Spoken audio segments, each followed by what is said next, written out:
In 2016, California wife and mother Sherry Papini disappeared for 22 days. When she was found, she told authorities a detailed account of being kidnapped and tortured. Years later, in a stunning twist, Papini pled guilty to making false statements about what happened to her, setting off a media firestorm. Now, for the first time, Sherry Papini is telling her side of the story and revealing shocking new information. Sherry Papini, Caught in a Lie, an ID documentary event, Monday, May 26th at 9 on ID. Set your DVR.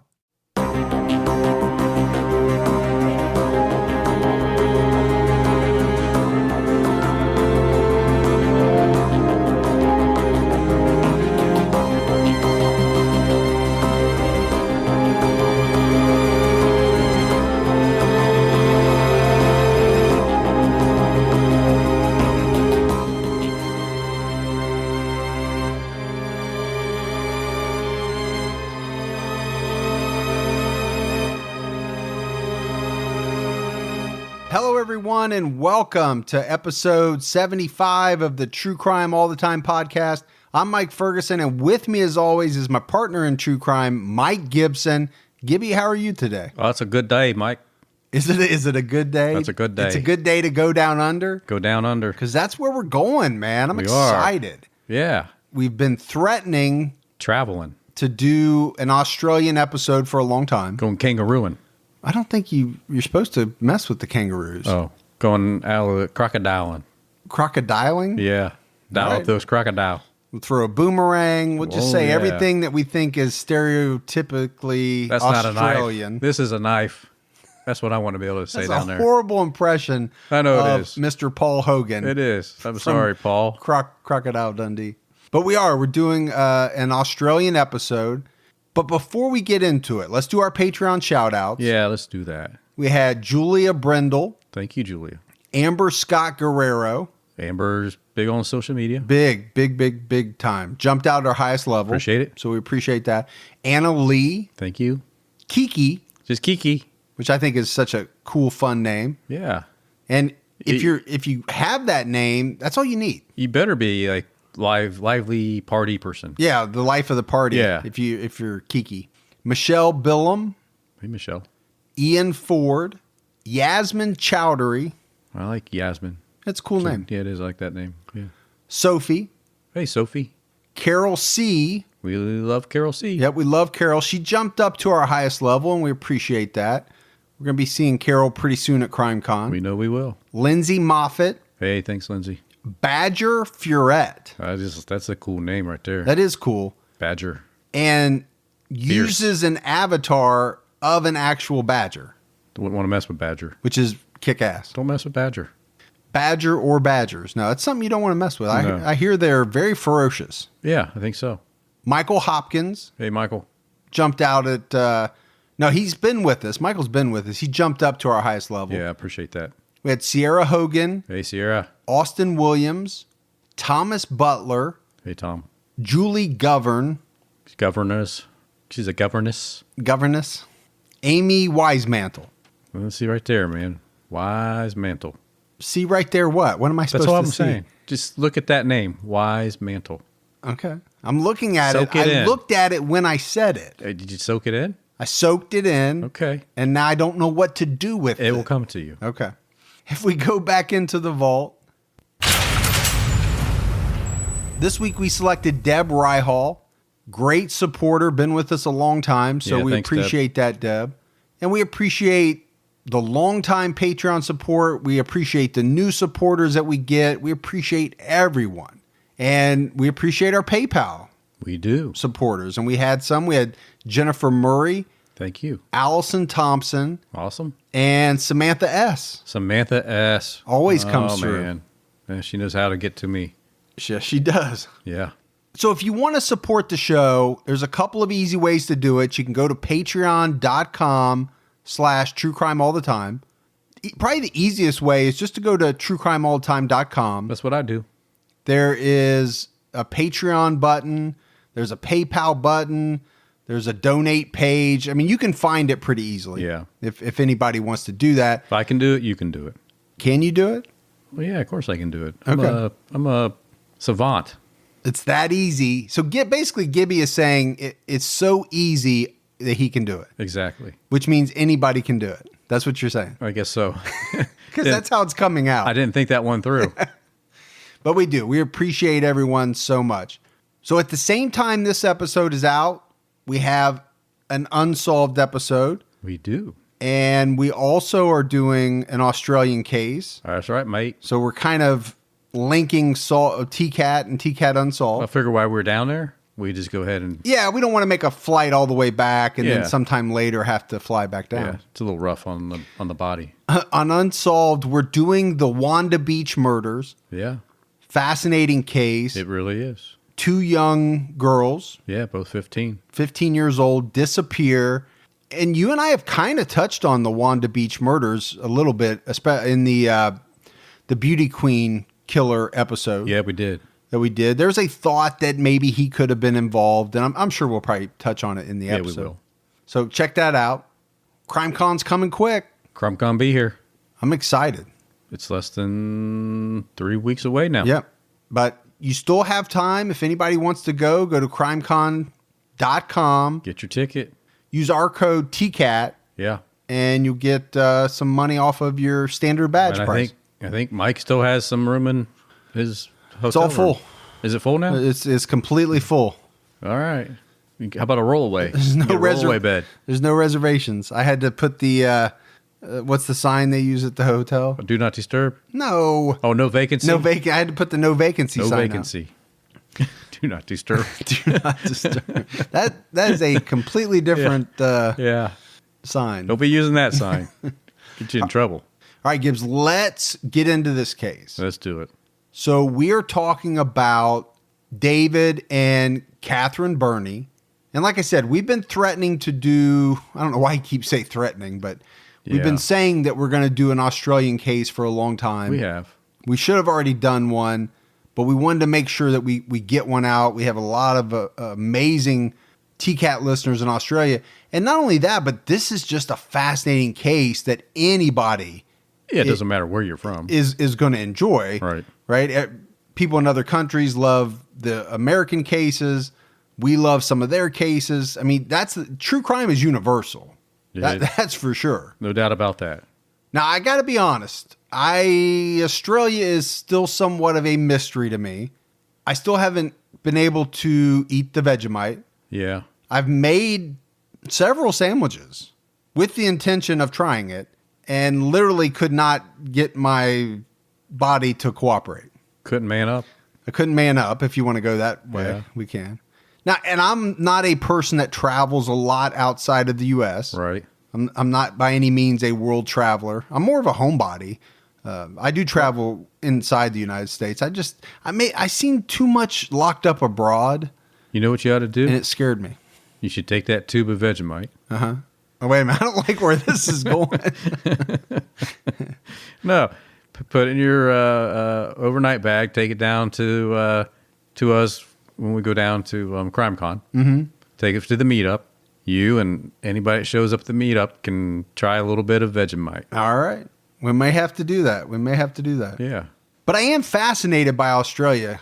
You know, maybe we'll someday be big enough. We can fly over there and do a show. People will want to come see us. Yeah. That'd be cool. I think we got to go to Australia and we need to go to Sweden one day. Yep. Man, maybe we got do a lot that of in one listeners weekend. in Sweden.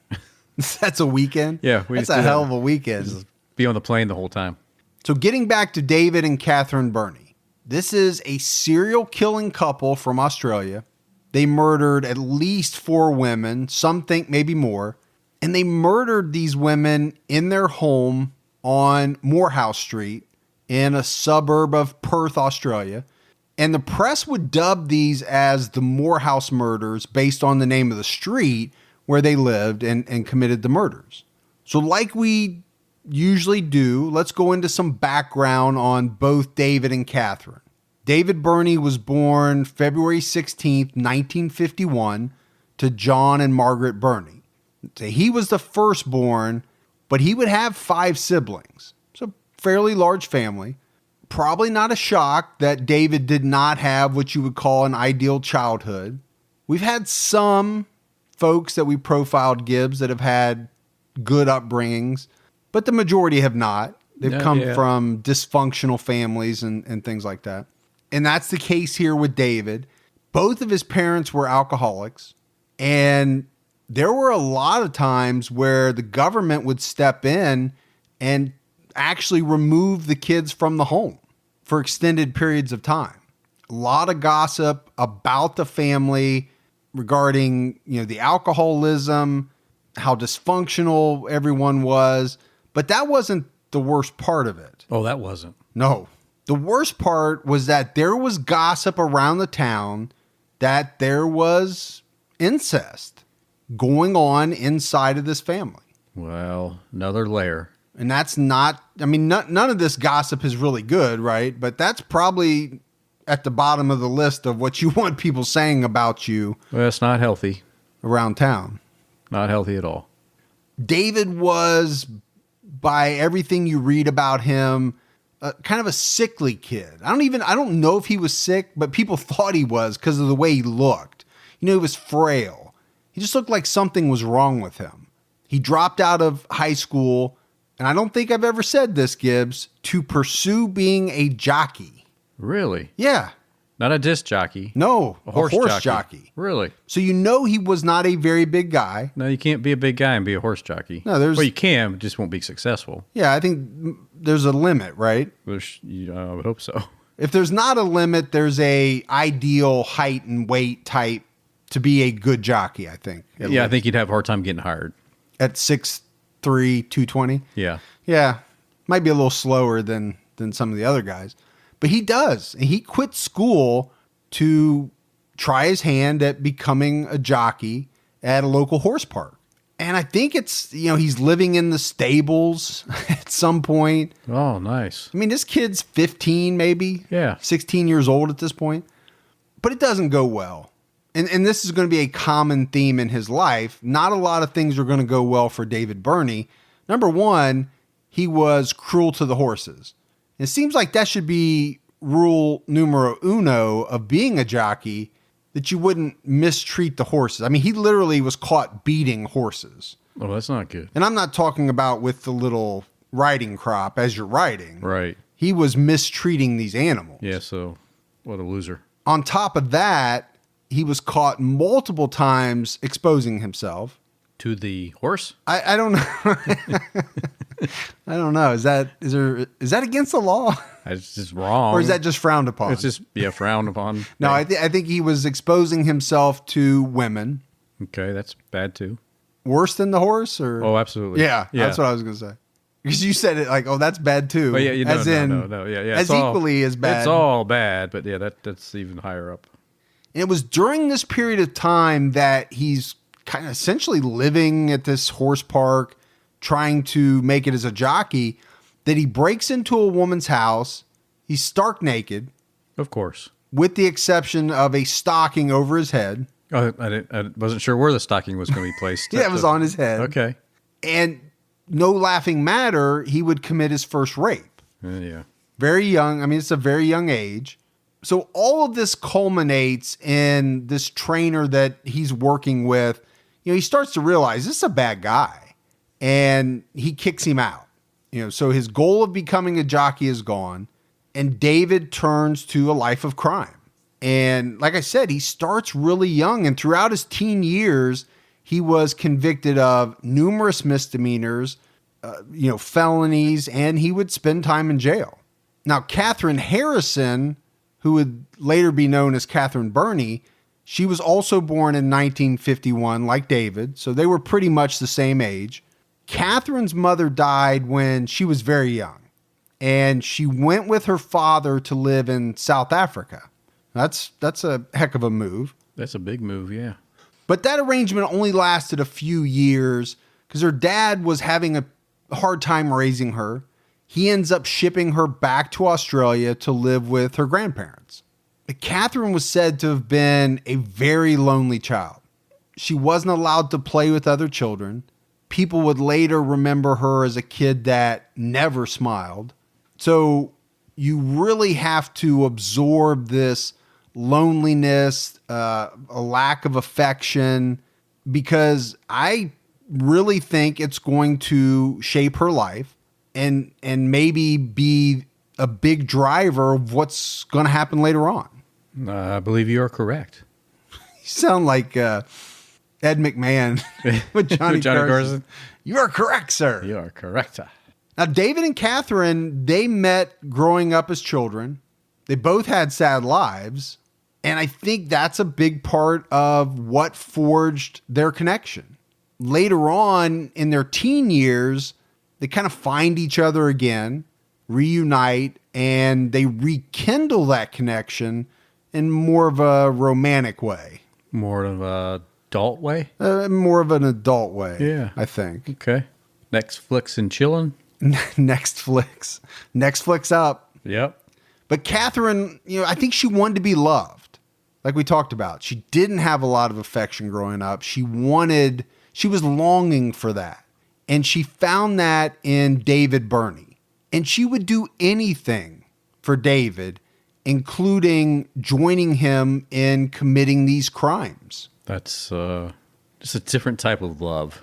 Yeah, I think we're going to talk about it quite a bit. This is a love at all costs kind of situation. It really is. Like, we're really going to get into it with some of the more heinous things that they do, but this is, I will do anything for you. Yeah.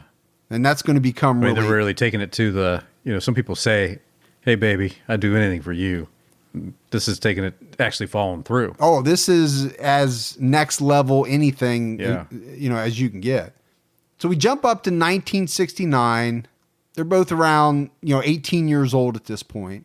They set out, David and Catherine, on a crime spree. I mean, they're stealing everything they can get their hands on. Now, I have to mention that Catherine, by this time, is pregnant with another man's baby. Oh, really? Oh, really? Yes, she is. Okay. She loves him that much. Well, I think it happened before they got reunited. Okay. And it felt so good. Yeah. Interesting. But they end up getting caught. They're arrested. They're charged with 11 counts of breaking and entering and stealing about $3,000 worth of goods. So that's a nice little haul in 1969 dollars, Gibbs. Yeah, back then. Be like 20,000 today. All right. I'll go with it. Yeah. I hope you're right, because what was it, a couple episodes ago, when we went really far back on Jesse Pomeroy? Right. You were so far off on your... Sure? Oh, my gosh. Everybody was pointing it out on social media. How do they know? Maybe I was right. Because they actually, unlike us, where we wing it, yeah, they will actually go into the calculators online. That doesn't mean it. Just because the calculator says so. So they actually have a real number to look at. Let's call up... which we could do, but that takes all the fun out of it. What would Stephen Hawking say? Nothing now, because he passed away. Yeah, but if he was around, he would have... And Gibby's right. Oh, that's what he'd say? He'd say, right. Yeah, I can see that happening. It's possible. Well, anything is possible. That's all I wanted you to say. Thank you. All right. So they plead guilty to these charges in June of 69. David is sentenced to 9 months, and Catherine gets probation. Because she's pregnant. Not too bad. Because she's pregnant. I'm sure that may have had something to do with it. I guarantee it did. Or the fact that she was probably just along for the ride, or yeah, I don't know how much she participated. It's not the crux of the story, so I didn't spend a lot of time on that part, but not a rough sentence, right? But they're young. But the very next month, they're back in court, levied with additional counts of burglary. David gets 3 years added to his sentence. Wow. So now he's doing some serious time. Yeah, he is. Almost 4 years. Catherine still gets probation, but they tack on another 3 years, bringing her total to 4 years. So she's got 4 years probation. If she steps out of line, she's going to jail. Going to go to the big house. But it's just about a year later, after this sentencing, David breaks out of jail and he reunites with Catherine. And they again, Gibbs, start up this Bonnie and Clyde type show, committing just a litany of thefts. But they're horrible at it. They are not very good at thievery because they're caught the very next month, July of 1970. Yeah, we got a lot of individuals we talk about on our podcast that just aren't that great at being thieves. Yeah. It's probably not as easy as some people think it is to get away with a lot of, different thefts. But at some point, don't you have to say, I'm not good at this? You would think. It's like if you try skiing 100 times and 100 times you fall down. Eventually, I'm going to have to say to myself, you know what? I'm not good at this skiing thing. Just might not be for you. Yeah, I'm going to try something else. Maybe something legal. Because this time, they're facing over 50 counts, all revolving around theft. Now, Catherine told authorities that there wasn't anything she wouldn't do for David. And we kind of touched on that, right? Already by this point in her life, and she's still very young, she is so attached to David Birnie, so, I don't even know what the word is, spellbound, captivated, so into him that she would do anything. Anything that David said to do, she would do. And she's going to prove that even more as we go down this road. David gets a 2.5-year prison term, which kind of, to me, Gibbs, seemed light. It seems light to me. Because he'd received 4 years, basically. Now he's escaped from prison and he's facing 50 counts and he gets an additional 2.5. It seemed hard for me to reconcile that. Yeah, it does. It's hard to add that up.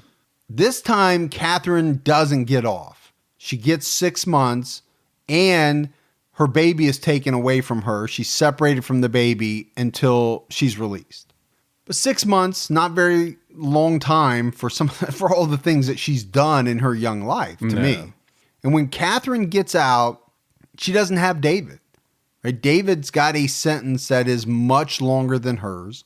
She gets a job as a live-in nanny to a family in Fremantle. And she ends up falling in love with a man named Donald McLaughlin. He's the son of this family that she's being the nanny for. They would get married in 1972.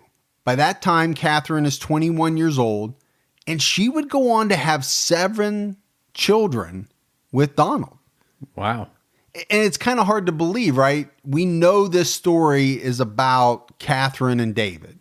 Yeah, but 7 kids, man. She has 7 kids with this Donald McLaughlin.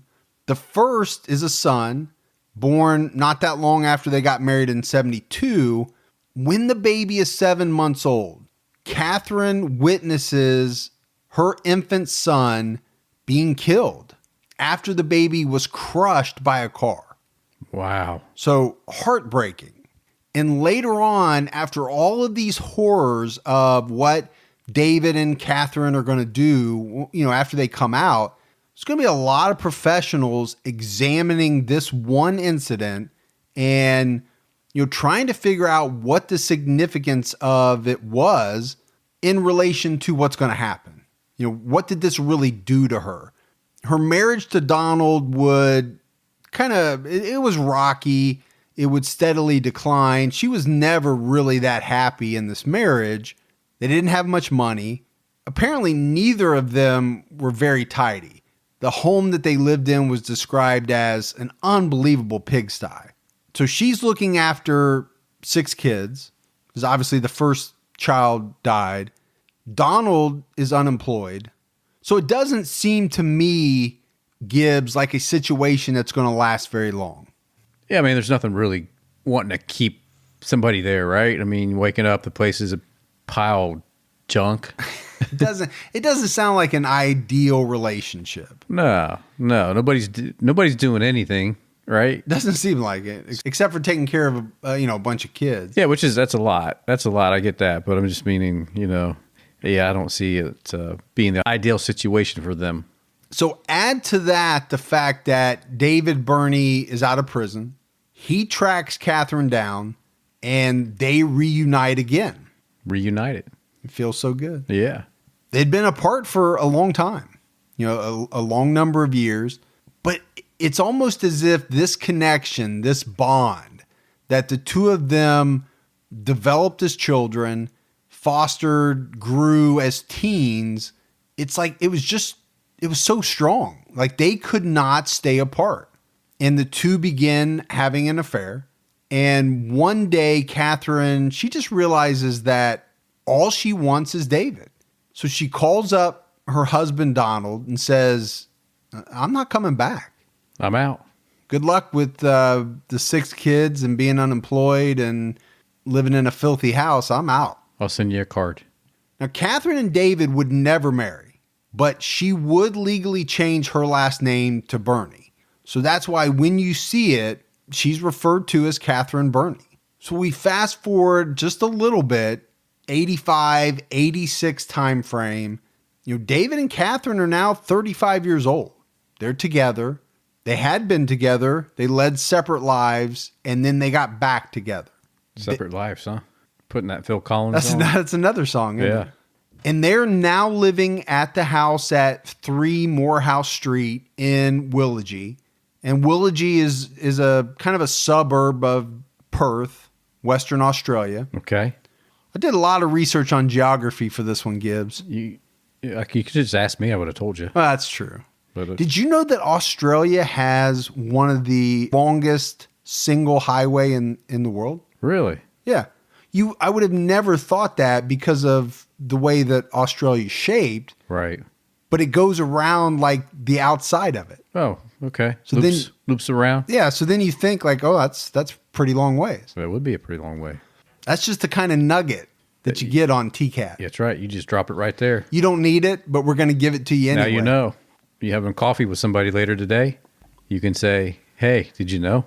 Stump somebody with that one, probably. Yeah. All right, Gibbs, let's take a quick break to talk about our sponsor, eHarmony. Now, if you've ever tried online dating, chances are you've run into at least one of the following: lazy text messages, dead-end conversations, or random matches that don't turn into dates. But I know you've seen the commercials, you've seen the success stories from eHarmony. These are real people finding real matches with eHarmony. And Wondery, the company that we're with, has a team member that is using eHarmony right now, and she says that the questionnaire sets it apart because they really get down into personality, preferences. She said it's unbelievably easy, all the way from the sign-up process all the way through. And then once she was on the site, the best feature was being able to see a breakdown of why compatible profiles were matched. And this is because eHarmony takes steps that other dating sites don't to make sure you get a compatible match. This is not a shallow hookup site. It's built to find a lasting, meaningful relationship. They've helped over 1 million people find their perfect match. So stop waiting. Start your journey to a satisfying, meaningful relationship. We know it can be fun to play around with online dating apps, but when you're ready to fall in love with someone and have a meaningful relationship, there's one app that's built to bring you real love: eHarmony. Come see how eHarmony can change your life. Go to eHarmony.com and get started. Enter our code TCAT at checkout. That's TCATT. True Crime All the Time is sponsored by BetterHelp. Folks, therapy can feel like a big investment, but let's think about the state of your mind. It's just as important as your physical health. Traditional in-person therapy can cost anywhere from $100 to $250 per session, which adds up really fast. But with BetterHelp Online Therapy, you can save, on average, up to 50% per session. With BetterHelp, you pay a flat fee for weekly sessions, saving you big on cost and time. And you get quality care at a price that makes sense and can help you with anything from anxiety to everyday stress. Your mental health is worth it, and now it's within reach. I've used the BetterHelp service for years, and I love the fact that, I can connect with a therapist in a comfortable spot in my home on my laptop. With over 30,000 therapists, BetterHelp is the world's largest online therapy platform, having served over 5 million people globally. Your well-being is worth it. Visit BetterHelp.com/TCAT today to get 10% off your first month.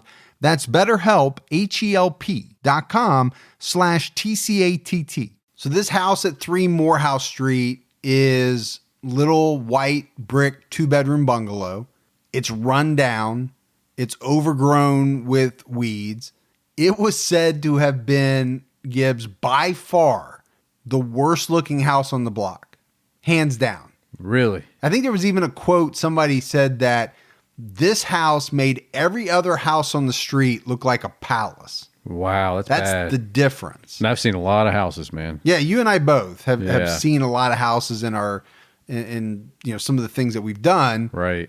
That's pretty bad, man. And you never want to be that person. No, never want to be the one that everybody drives by and says, what are these people doing? Yeah. Number one, they're dragging down our property value. That's right. Number two, I'm tired of looking at it every day. But as with most of the things in their lives that have happened up to this point, this relationship between David and Catherine, it's not going to fit into what most people would think of as normal. First of all, David Birnie had an insatiable appetite for sex. At one point, David's younger brother came to live with the couple after he was released from prison. He served 6 months for indecent acts with his 6-year-old niece. And only 6 months? 6 months. But get this, Gibbs, this is the kicker. He would tell a reporter once, quote, "The 6-year-old led me on. You don't know what they can be like." Are you kidding me? Can you believe that? I read that quote and I was like, it's one of the most disgusting things I think I've ever read. That is sickening. He is blaming a 6-year-old for his immoral behavior. No 6-year-old has ever led an adult on in the history of the world. Yeah, that's not happening. I mean, it's so idiotic to even say. But James would go on to talk about his brother, later on, and would say that his brother David was into kinky sex. He was heavily into pornography. And he said that David needed sex 5 or 6 times a day. Really? That seems like a lot. It's a lot. Now, maybe it's my age, but I get a little tired just thinking about that number. You get tired of just thinking, period. That's true. At my age, you get tired just thinking. But James would also give this little nugget, which is that his brother David would inject some type of numbing agent into his penis with a syringe before he had sex to make himself last longer. That's really going to some lengths there. No pun intended. No pun intended. But you're having sex 5-6 times a day and you're wanting it to last as long. I mean, obviously you don't have a job. Yeah, that can't be good for the hormone levels either. No. If you're having these long marathon sexual escapades 5-6 times a day, obviously you're not working. Nobody with a real job has time for that. No. To inject stuff into their penis. Well, one, I would never be injecting anything into that. No, never. That's just, needles don't belong there. So it's no stretch probably to say that David and Catherine had a lot of sex. They probably tried everything that you can think of and some stuff that you've only read about, but nothing was ever enough. And before long, they started talking about abducting and raping a woman. So they've exhausted basically every kinky sexual act that they can think of to do on their own. So we've done all the legal stuff. So I guess now we're gonna have to go outside of that. That's literally what their mindset was. How are we going to, find something else to give us the sexual rush that we need? But it's fascinating to talk about the way that David sold this to Catherine. He told her that she would achieve the best orgasms that she'd ever had in her entire life by watching him have sex with another woman that was restrained. So this is his sell job on this, huh? You got to be a pretty damn good salesman. Yeah. Baby, listen to me. Now listen. This is how it's going to go. You and I are going to pick up somebody. I'm going to restrain her. I'm going to do all this stuff to her, and you're going to sit there and watch me, and you're going to have the best orgasm ever.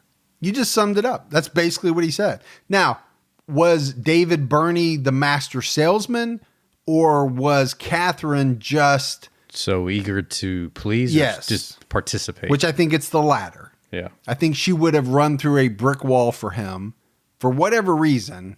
Because obviously there was something in Catherine that either made her believe David or just the sheer fact that she wanted to believe him. She wanted to please him.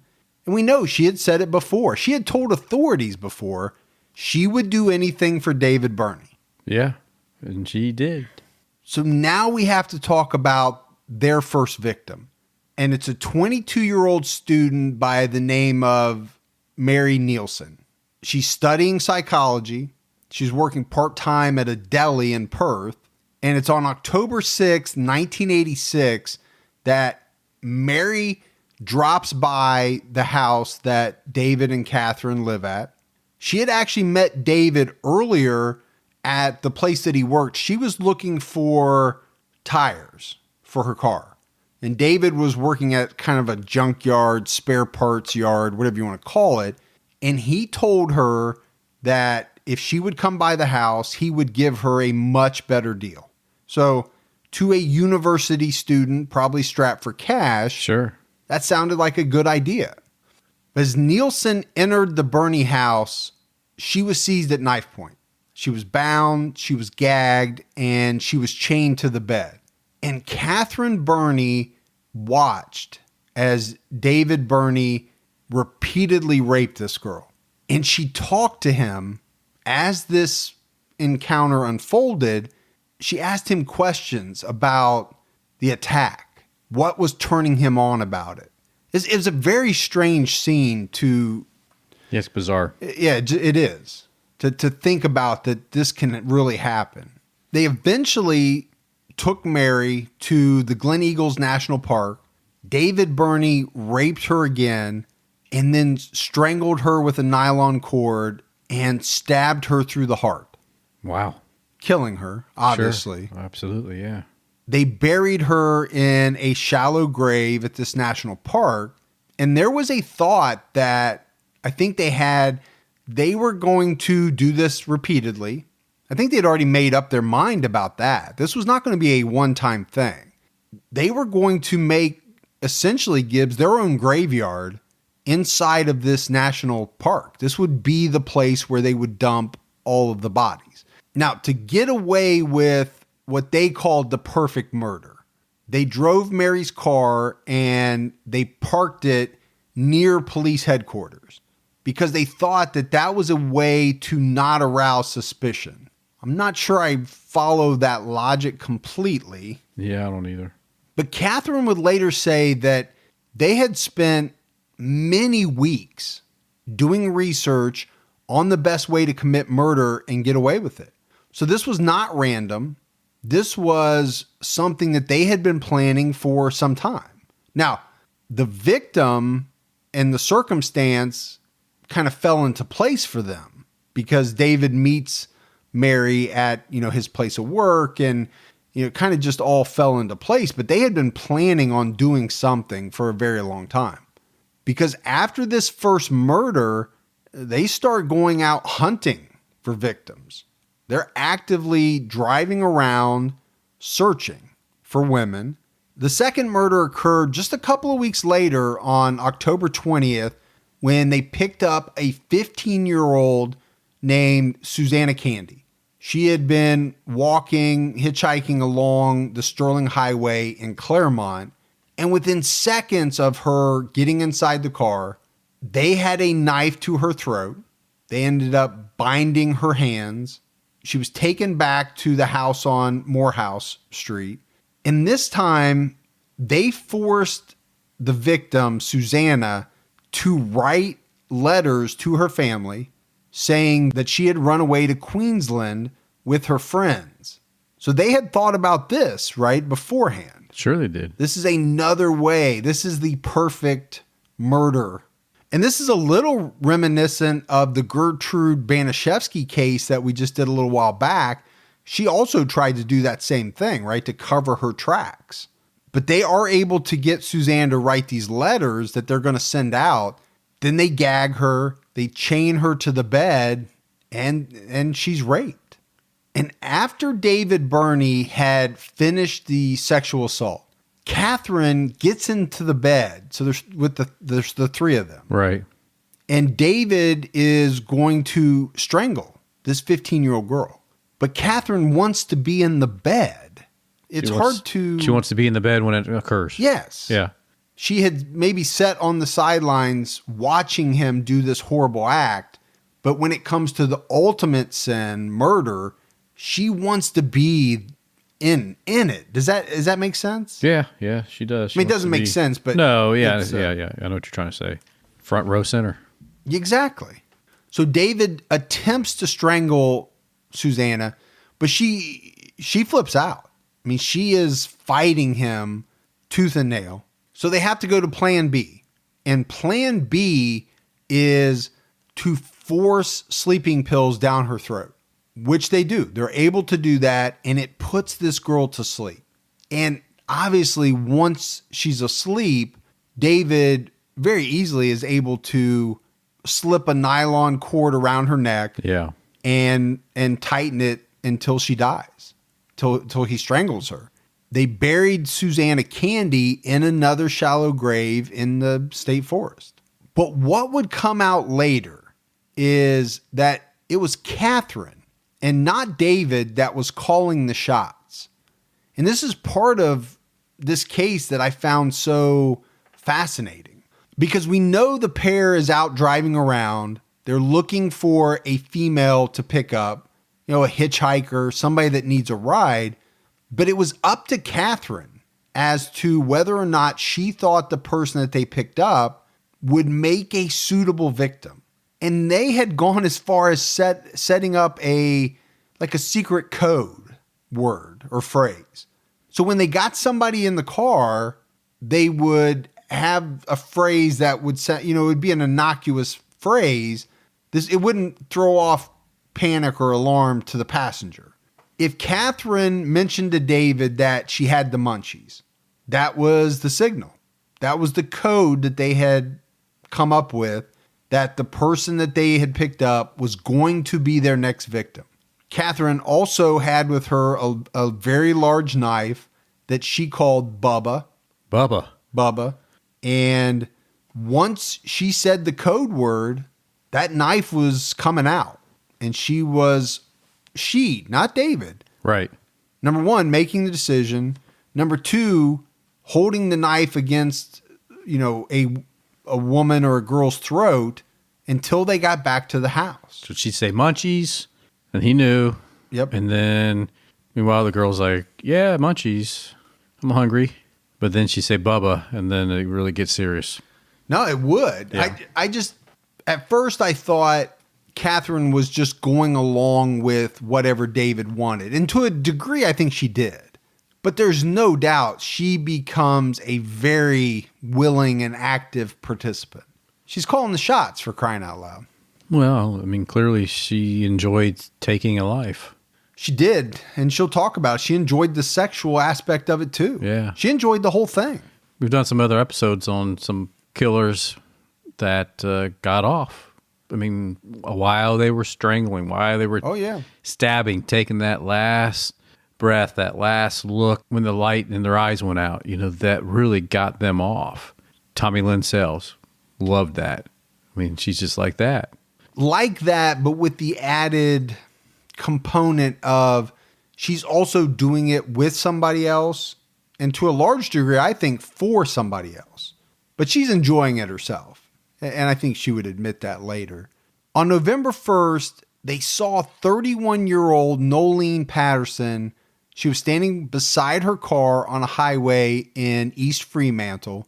She had run out of gas while she was on her way home from work. She got into the Birnie car, and very quickly, she had a knife to her throat. She was tied up and told not to move. So they took Nolene back to the house on Moorhouse. David Birnie repeatedly raped her after she had been gagged and chained to the bed. Now, originally, they were going to do the same thing with this third victim that they had done with the first two. They were going to murder her that night. But they didn't. They actually kept her prisoner for 3 days. And the thought was that David Birnie really liked this woman. He had some type of feelings for her. I don't mean feelings in the way that most people had. He was attracted to her. And she was attractive. She was intelligent. She was everything that Catherine Birnie wanted to be and wasn't. And this didn't go over well. Listen, it's got some jealousy written all over it. Catherine got very jealous. She could see what was going on.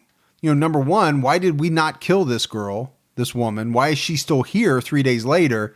And you know she could sense and see the way David was acting. So she gave him an ultimatum. Either David killed Nolene or Catherine would kill herself. Like literally commit suicide. This was the ultimatum that she put to David. And obviously David had strong feelings for Catherine. I don't know how to describe this strange bond that they had, but it was a real bond. And he didn't want her to hurt herself. So he forced sleeping pills down the throat of Nolene Patterson while she was asleep, and he strangled her. They took her body out to the forest and buried it with the others. But before she was killed, during that 3-day period, they forced her to call friends and ask them if they would go pick up her car. They forced her to tell these friends that she was staying with another set of friends. So again, they were trying to set it up that she would not be missed right away. But it was also reported that Catherine Birnie, as they were burying Nolene's body out in the forest, she gathered up a bunch of sand and threw it in her face. And that made her very happy. She took pleasure in that. It's kind of an odd thing to do. Well, it's because she was attractive and... Yeah, Catherine was threatened by her. Yeah, so throwing sand at her face made her feel better about herself for some reason. You know, she was jealous. She was threatened. On November 5th, they picked up 21-year-old Denise Brown as she was waiting at a bus stop. So she accepts this ride from the Birnies, and like some of the others, pretty quickly she finds herself with a knife held to her throat. She's taken to the house on Moorhouse in Willagee. She's chained to the bed. She's raped by David Birnie. The following afternoon, they take her out to the forest. So they're out in the forest all by themselves. David Birnie rapes this woman again inside the car in the middle of the forest. And then he does it again outside of the car. They had dragged her outside of the car. He assaults her again. And while this is happening, Catherine plunges a knife into her neck while he is assaulting her. So they believe that Denise Brown is dead, and they dig a shallow grave like they had done with the others, and they put her body in this shallow grave. But all of a sudden, Gibbs, this woman sits up in the grave. Well, that's freaky. She's not dead. No.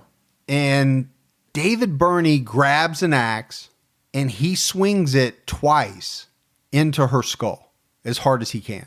So at that point, she is dead. Right. And they bury her in the shallow grave. So after Denise Brown goes missing, there is a detective working the case by the name of Paul Ferguson. So you know he's got to be a kick-ass detective. Or something. To have that name. Sure, Ferguson. Yeah, I get it. But he's working the case, and he starts to become convinced that they got a serial killer on their hands because a number of women have disappeared.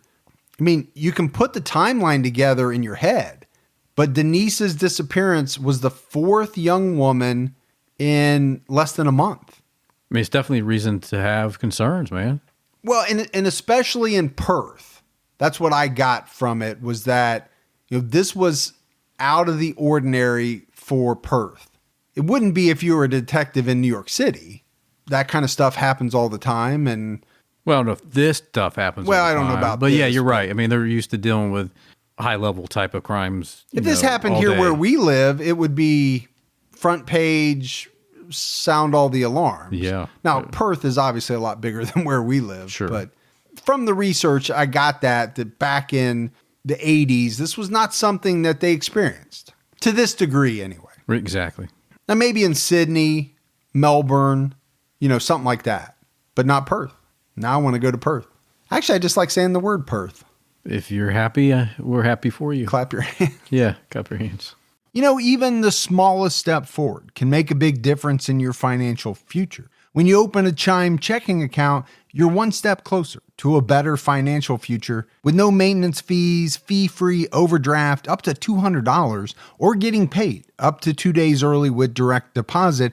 Making progress has never been easier. I think we've all been in that position where we've had an overdraft. Well, with Chime, you can overdraft up to $200 with no fees. That's amazing. And they have over 50,000 fee-free ATMs. Make progress towards a better financial future with Chime. Open your account in 2 minutes at chime.com/TCAT. That's chime.com/TCATT. Chime feels like progress. Banking services and debit card provided by the Bancorp Bank N.A. or Stride Bank N.A., members FDIC. Spot me eligibility requirements and overdraft limits apply. Fees apply at out-of-network ATMs. MyPay eligibility requirements apply. Credit limits range from $20 to $500. $2 fee applies to get funds instantly. Crime checking account required. Go to chime.com/disclosures for details.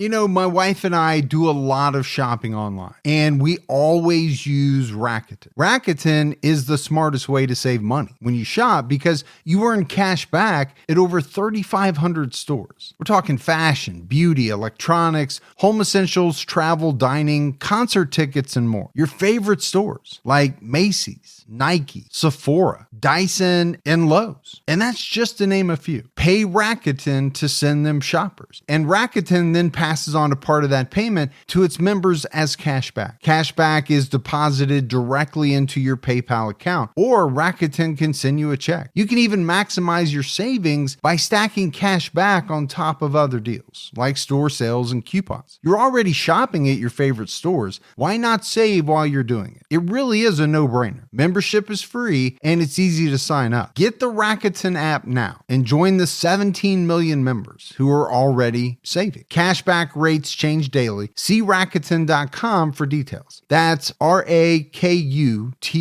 Your cash back really adds up. But the other thing in talking about all these missing women, we are not talking about streetwalkers. We're not talking about people that are putting themselves in dangerous situations other than the hitchhiking. Right? They're not going down a bad path. These are girls and women that came from good families. The detective starts to believe that they wouldn't just all get up and leave. Yeah, I mean, when you sit back and you analyze it, it just would not make sense that you'd had that many just flee. Yeah, they're not transient people that you would say, okay, it makes sense that they might be gone for a while because they do that. No, these were people with families and responsibilities and things like that. So he starts the investigation. He's, digging into boyfriends and lovers and trying to see if maybe any of them had drug problems that their family wasn't aware of. He's not finding any of that. So he's thinking serial killer. But the problem is that 2 of the women had contacted people. They had been forced to by the Birnies. So that was really throwing the police off a little bit. Were they really missing? Because they had essentially reached out to people. So that's the 4 individuals that they murdered. So we had Mary Nielsen, Susanna Candy, Nolene Patterson, and Denise Brown. That's the 4 victims. But there was a 5th victim that was intended to be murdered that we have to talk about. And this was a 17-year-old girl named Kate Moyer. The Birnies get Kate in the car. All of a sudden, she has a knife to her throat, and she's taken back to the house.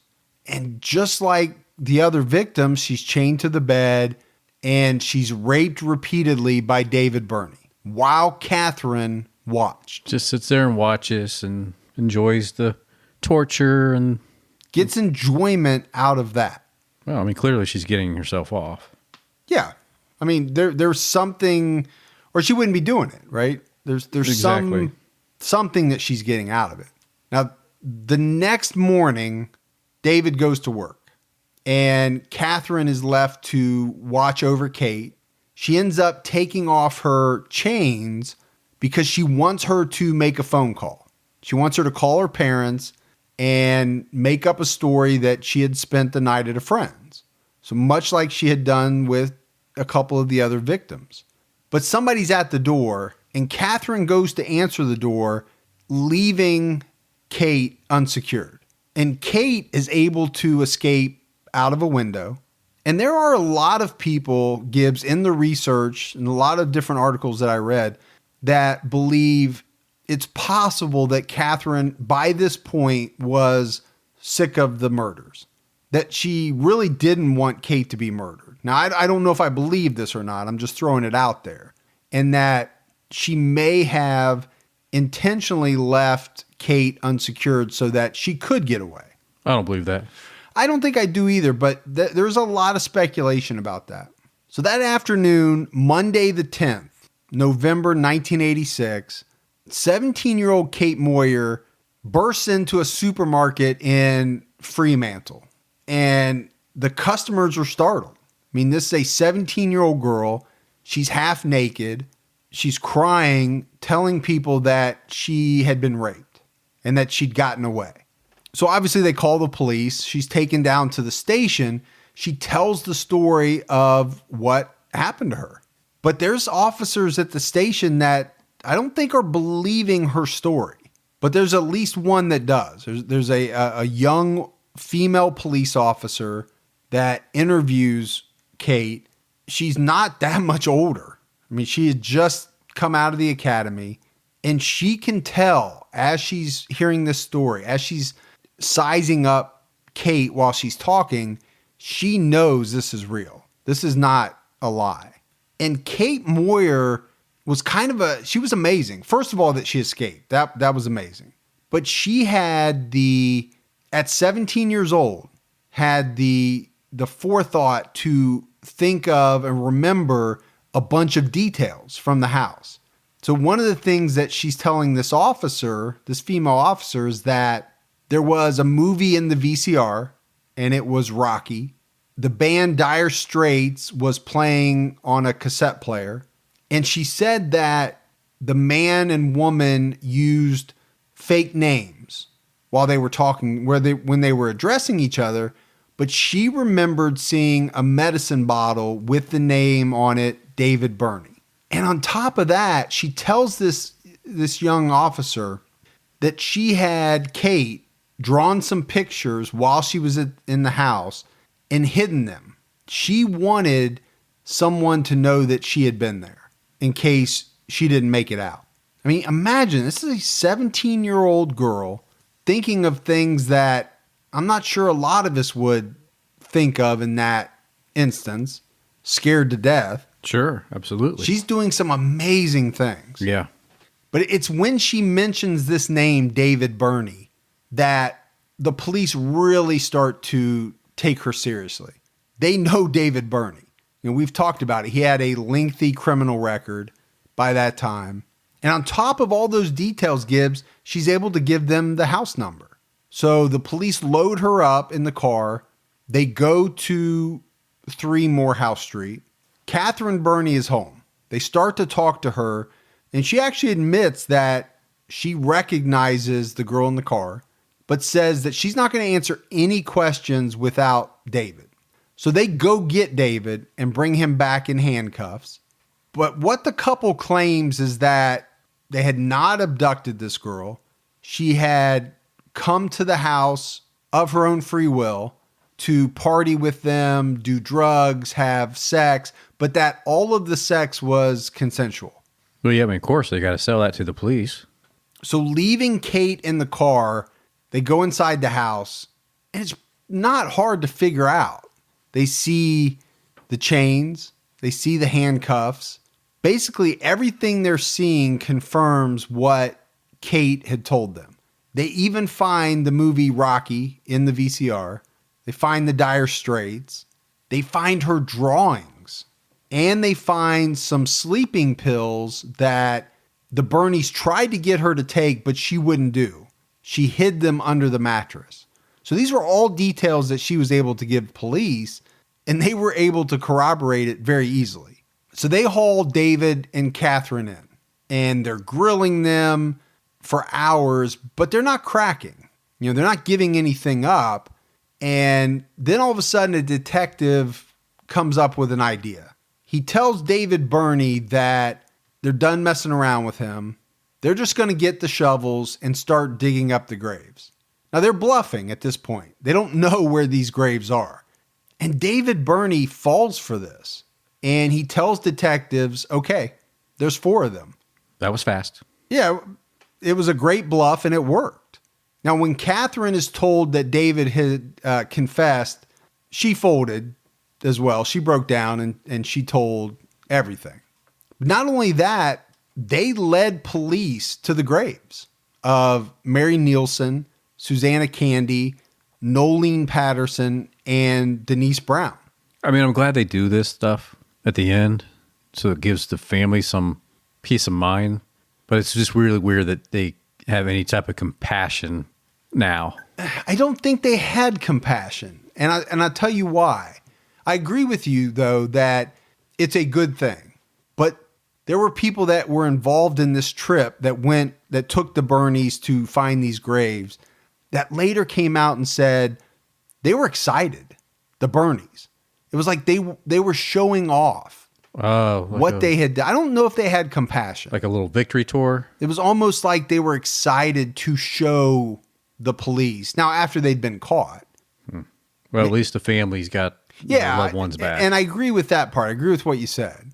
But I don't know if it was compassion or if it was almost like they were proud of what they had done. And they were like, here, we're showing you. Trophies. Yeah, we're proud of this. Look at it. I mean, it's sick, but I think there's an element of that. Yeah. So they're both sent to trial. David Birnie pleaded guilty to 4 counts of murder and 1 count each for the 4 of abduction and rape. Now, this goes back to your point, Gibbs, in a different way, though, because he's asked why he's pleading guilty, why he's not, fighting it. And apparently he points to the victims' families and he says, it's the least I could do. Really? So maybe there is something to that in that part, at least. I don't know. You just never know with these people what their motives are. Right. For some of these things that they do. Now, he's ultimately sentenced to 4 consecutive life sentences. And it was reported in the paper that David Birnie was trembling as if he was in fear as the sentence was read. Oh, poor guy. So big bad monster when he has the upper hand, but now the system's got him and he has no control and he's about ready to piss his Dr. Denton's. Did you say Dr. Denton's? Yeah. Okay. Wasn't that like the old... I don't know. I thought that was like an old... I thought you were throwing some Australian lingo on me. No, for some reason that popped into my head as like an old clothing that kids used to wear or something. I think I had some Dr. Denton's. I don't know. It's like your husky jeans, maybe. Leave my husky jeans out of this. Somebody will say, "Oh yeah, I wore Dr. Denton's," or they'll say, "No, we have no idea what you're talking about." Yeah, they'll say that.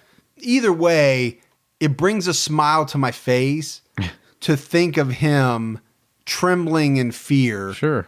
And just think of him as completely without control, I guess, because he did these horrible things, and now he's on the other end of it. Now, Catherine Birnie was a little different. She was charged with the same things. The issue with her was whether or not she was sane enough to stand trial.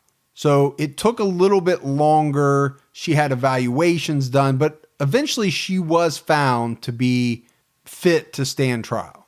And she ends up getting the same sentence, 4 consecutive life sentences. And the justice would say, quote, "In my opinion, you should never be released to be with David Birnie.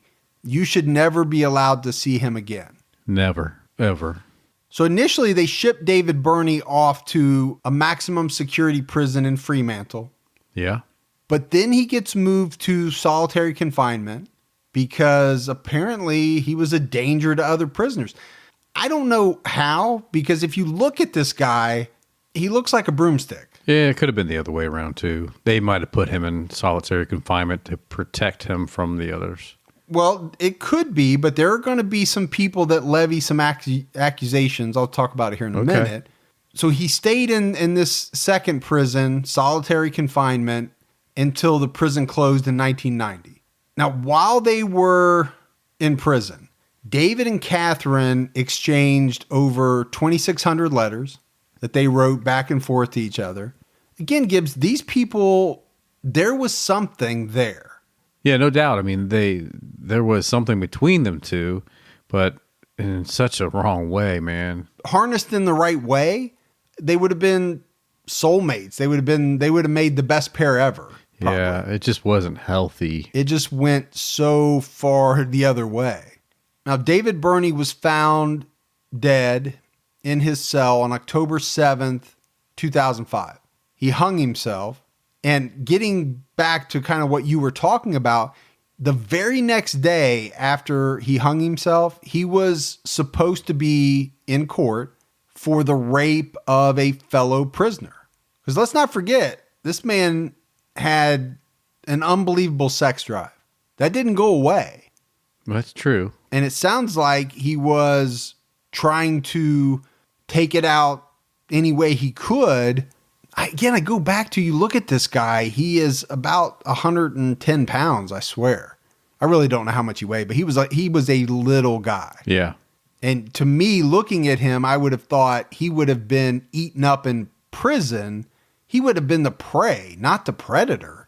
But that's apparently not what happened. Because this man that accused him of rape, they ultimately awarded him a bunch of money that I think the government had to pay him. Yeah, I imagine so. Because he was, for not protecting him, maybe. Right. So Catherine Birnie is imprisoned in Bandy Up Women's Prison. And apparently she's the head librarian there. So how about that? If you need to get your books, you go see Catherine. Interesting. And she hands out the books. Well, trying to reform. She first comes up for parole in 2007. That's rejected. And the person that was the Attorney General of Western Australia at that time said that she would not be released as long as he was in office.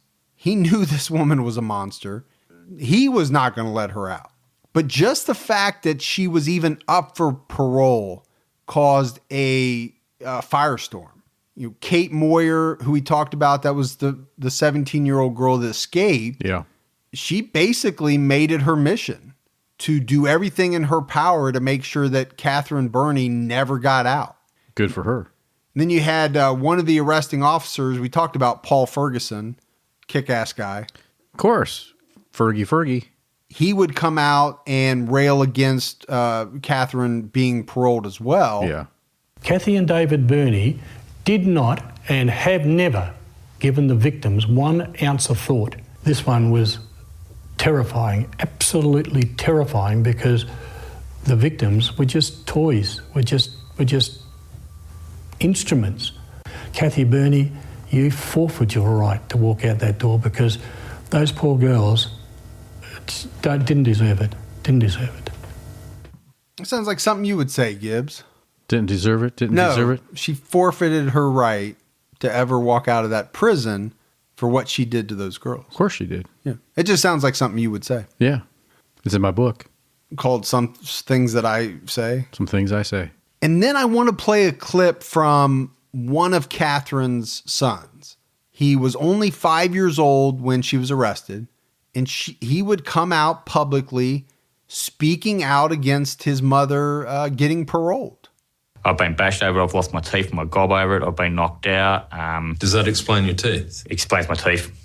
No teeth, left hardly in my gob. From the bashings? From the bashings and that sort of stuff, yes. Because you're the son of Catherine Birnie? Yes. I never stopped loving any of you kids, but I thought you'd be safer with your father. I am not proud of what has been said about me, but I have to live with that and the memories. Once again, my love to all of you kids, and I hope one day you'll come to see your mum. Maybe you'll write to me because I really like to hear from all of you. I love you kids. It's rubbish.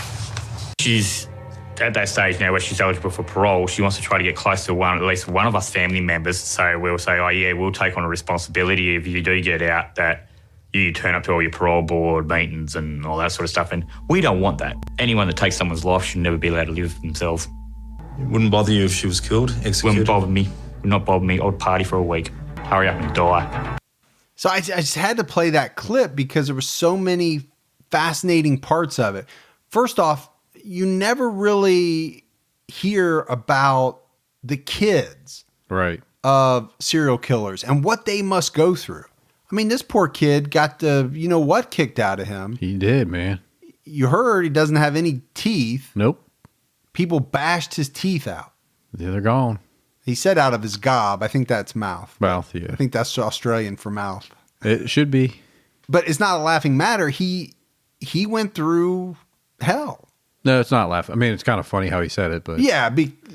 I mean, to be honest, I was over here laughing at the way he said it, but not about what happened. No, not about what happened. So, and then for him to say that, so then he read that letter that was from Catherine, right? And you can hear him talk about it. He knew, and his siblings knew. She didn't give a rat's ass about them. I mean, you can hear him tearing the letter up. Yeah, he called it rubbish. He knew. They all knew that all she was trying to do was get someone to vouch for her, a family member to come forward to help her get paroled. And they weren't having it. No, she needs to be right where she's sitting. So Catherine's case was set to be reviewed again in 2010. But in 2009, there was a new attorney general in Western Australia. And he basically said, she's not getting paroled. He changed her status to never to be released. So as of right now, Catherine Birnie's never getting out unless something changes. And I'm okay with that. I'm kind of with her son. I'm totally okay with that. Yeah, same here. But that's it, Gibbs. That is the case of David and Catherine Birnie. Unbelievable sociopaths. They really were, man. Well, you and I have done a lot of cases about single individuals. This one really kind of got me because it was two people, a man and a woman, working in concert, working towards the same horrible goal. And we really didn't talk about it as we talked about the victims, but there was an element there where these women would have probably accepted a ride from a man and a woman, where if it had been a scary looking man, they would have said no, right? The fact that a female was in the car, I guarantee it probably made it, at least in their minds, seem safer. Absolutely it did. And the fact that Catherine played such a role, I mean, she was the determiner of essentially who became a victim. Well, yeah. I mean, it was her code word. Yeah. Of who it was going to be. And it was also her code word when it was going to go down. All right. We got some voicemails. You want to do those? Let's do that. Maybe it'll make us feel a little bit better. Yeah, maybe. Hey, guys. This is Amy from Virginia. I actually had a suggestion for a case. There is an alleged serial killer who has been convicted of killing 2 young women in Virginia, around Charlottesville, Virginia. That's where the University of Virginia is. Go Cavaliers. Anyway, his name is Jesse Matthews Jr., and he abducted a girl who was a Virginia Tech student from a Metallica concert at the John Paul Jones Arena in Charlottesville. And I was about the same age as the girl at the time that she went missing, and I was also a Metallica fan, and I have ties to Virginia Tech. So whenever she went missing, it really resonated with me. Check out Jesse Matthews Jr. In the Charlottesville area. Check that case out, and I'd love to hear it one day if you guys ever have time. So yeah, keep doing what you're doing. You guys rock. Bye. All right. Appreciate the voicemail. Jesse Matthews Jr. Yeah. Make sure that he's on the list. You got Metallica.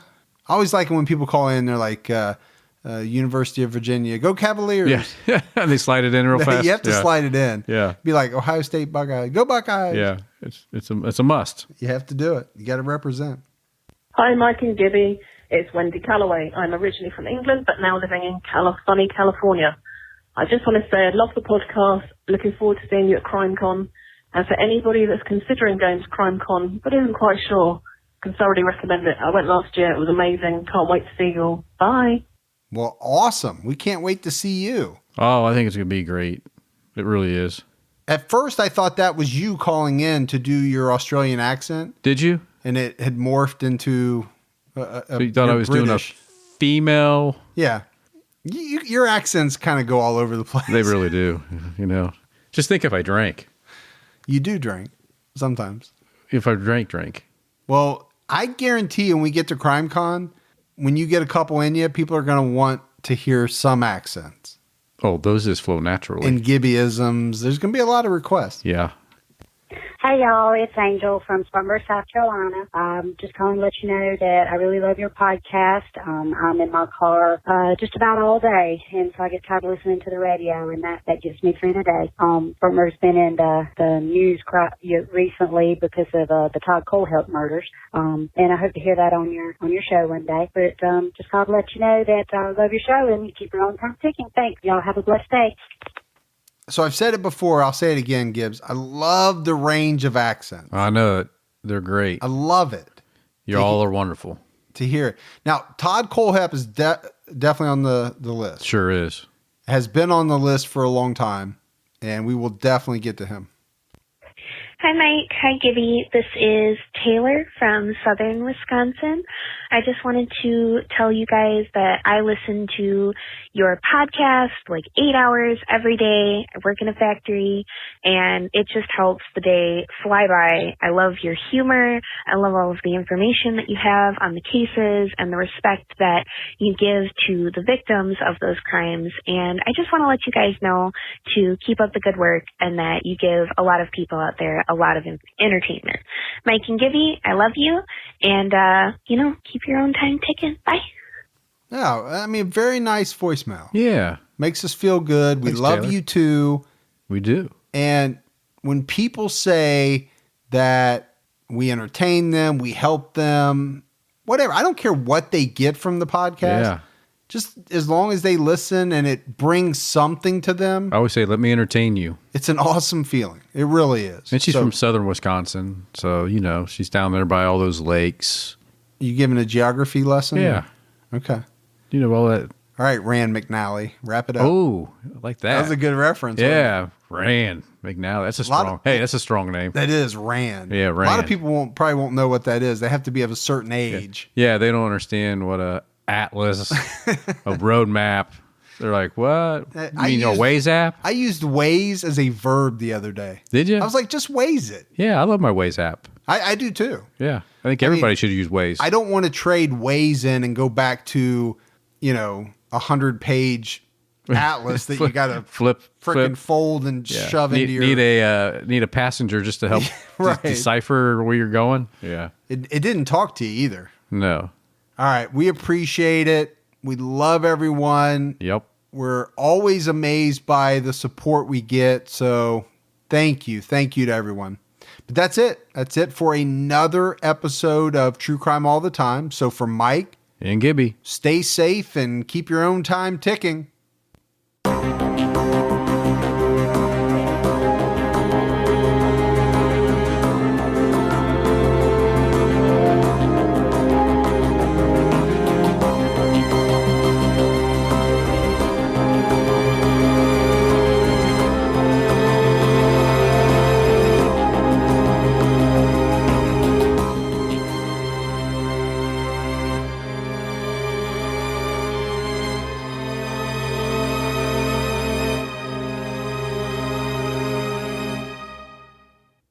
Inspired by the hit Wondery podcast Against the Odds comes the gripping guidebook, How to Survive Against the Odds, Tales and Tips for Animal Attacks and Natural Disasters. This might just be the most important book you'll ever read. Go inside life or death situations where everyday people survived nature's most extreme scenarios. And learn how you can too. In these tales, you'll hear about the grit, willpower, and know-how needed to endure shipwrecks, alligator attacks, earthquakes, and more. You'll learn from experts, including top doctors, about what happens to your body and mind in life-threatening situations. Plus, important tips on what to do, and equally important, what not to do when faced with a situation that is truly against the odds. Go to survivalguidebook.com to pre-order How to Survive Against the Odds today and get the perfect gift in time for graduation and Father's Day.